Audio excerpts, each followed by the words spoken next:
Japan. Now, I know what you're thinking. If only someone on YouTube would make content about Japan. Well, lucky for you, there's finally someone here to save you an excruciatingly long plane ride to get all the secondhand embarrassment you can handle. So it was one of my first nights in Tokyo, and I was really craving some of that famous Japanese steak everyone raves about. But I really didn't want to pay $100+ for one of those super fancy ones with the cow's nose print and like diplomas and stuff, so I found a more reasonably priced place in the tiny little neighborhood I was staying at. Quick scuttle over there, duck through the shortest door I've ever seen in my life, and enter this tiny family restaurant with 2 owners behind the counter. And in my best Duolingo Japanese, I muster up the courage for a konbanwa, but they just look at me. Silent. Hitori desu? Still. Nothing. Now, if you don't know, this is very unusual by Japanese standards. I'd only been there a short time, but almost every interaction includes it. いらっしゃいませ. Like, every time. You don't even have to say anything. So not having this happen was very weird. Anyway, I'm in the restaurant just panicking. Is my Japanese that bad? お前はもう死んでいる。何? Are they closed? Are they gonna let me eat here? I give one last attempt. Yoyaku wa arimasen? And at this point, they jump up and set me a table.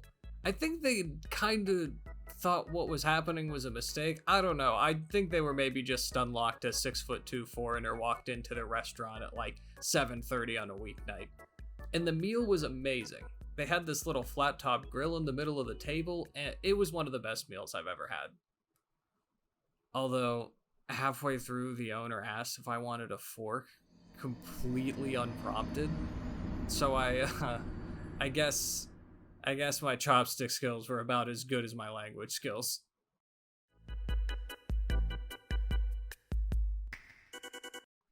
Now, the trains in Japan are as amazing as everyone says, maybe even better. They're so timely and efficient and affordable, and it's insane how frequently they arrive. People will run for the trains and I'll be like, why? Even though I'm on vacation, it's easy for me to say. But it can be very confusing the first time. And I can hear everyone saying, just use Google Maps, and the train platforms are numbered and in English. What more do you need? And yes, sometimes it is that easy, especially at smaller stations. But let me introduce you to what a bigger station looks like. Oh, just go to platform 12, you say? Oh, no problem, I'll just navigate this labyrinth and hope David Bowie doesn't show up with his perfumed codpiece. Also, once you get to your destination station, you've got a new problem. Finding the right exit. Do you want the new south exit or the electric northwest exit? What about the old south exit? The park exit? Here's another shopping mall maze, get cracking. And I didn't even mention the train station zombies. So one day, I was taking the train to see Mount Fuji. Everyone books their tickets at this little touchscreen and you get an assigned seat. But when I get on the train, some Japanese businessman comes up to me and says, すみません、そこは私の席です。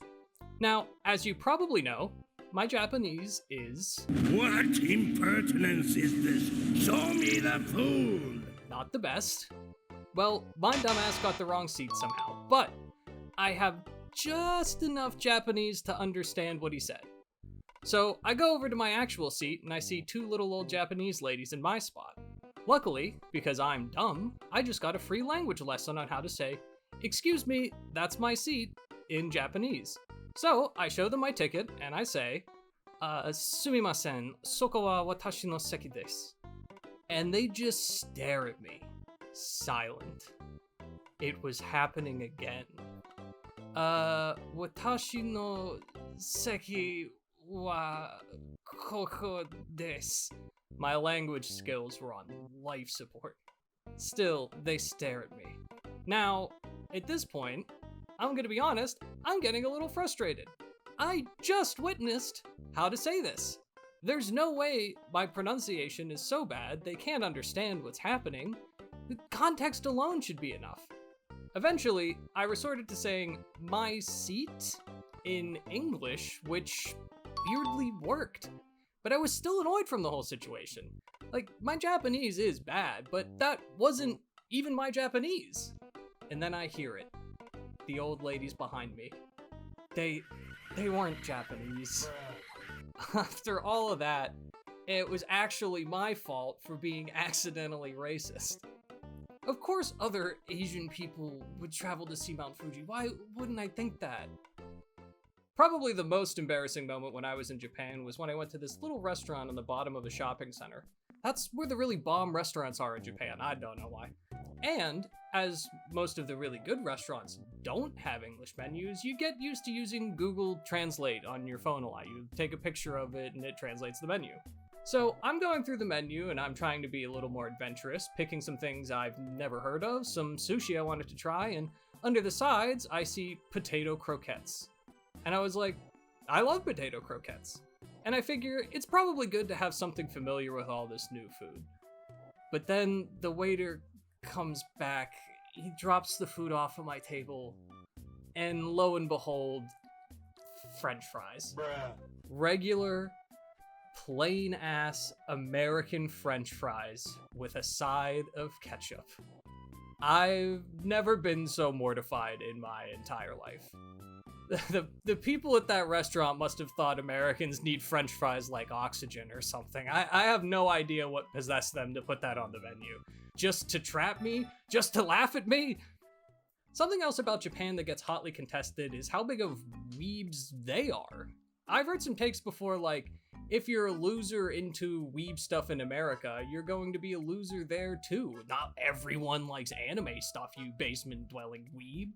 And like, that's technically true. Like, not every Japanese salaryman is into Hatsune Miku or whatever. But if you're worried about that, don't be.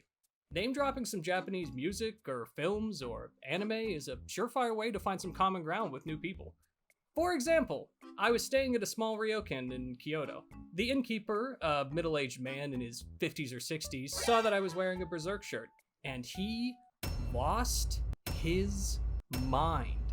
It was like I told him I'd been to space.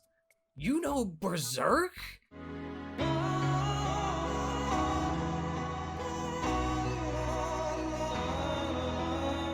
So we talked about old Shonen Jump comics for a while.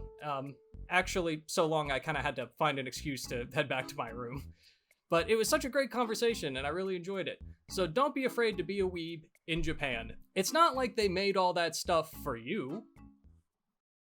So it was towards the end of my trip, and I was in the town of Nara, known for its famous bowing deer, which are real, by the way, and they're super cute. Here's a clip. But I was looking for a tea set for my mom and saw this cute little stand by the side of the road. The owner had all these beautiful teacups, but I didn't see a price on the one I wanted, so I said, "Ii desu ka?" with a little gesture to the cup.